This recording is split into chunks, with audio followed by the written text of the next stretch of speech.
aba babandize no kumba hamwe n'abandi kwetorore town ya Rukungiri kandi umujuni Pius Lawrence birari umugenyi mukora ha mukorogu ashabara abanyayuganda kundi hangari yabo cibahwera mu kurutungura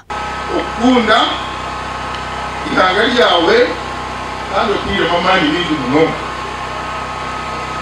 ateshi ndashwataniza n'ikindi kigambo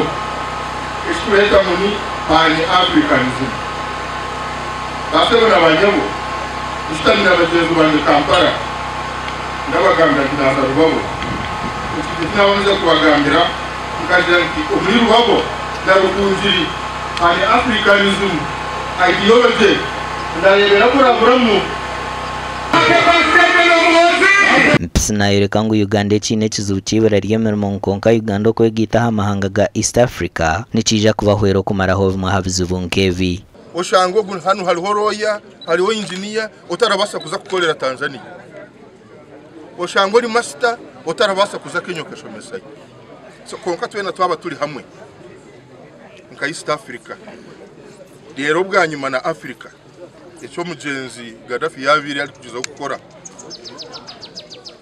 kirija kugasira umuntu wa buriju na programu ze zirebereza programu z'amagezi namureba programu erukwija kugumiza mu system abantu tukagera change kandi abantu batahungire kwirukanga ku rwo mu Uganda so peaceful transition y'intahanindwana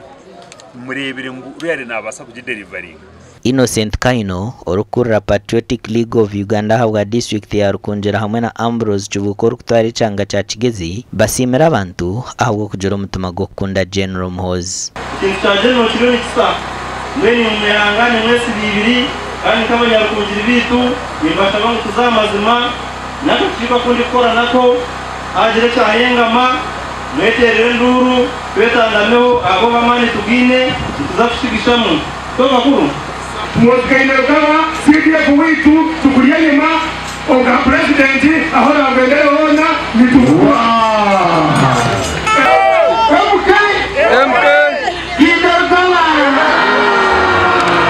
amakuraga gashakwa Dan Basibye.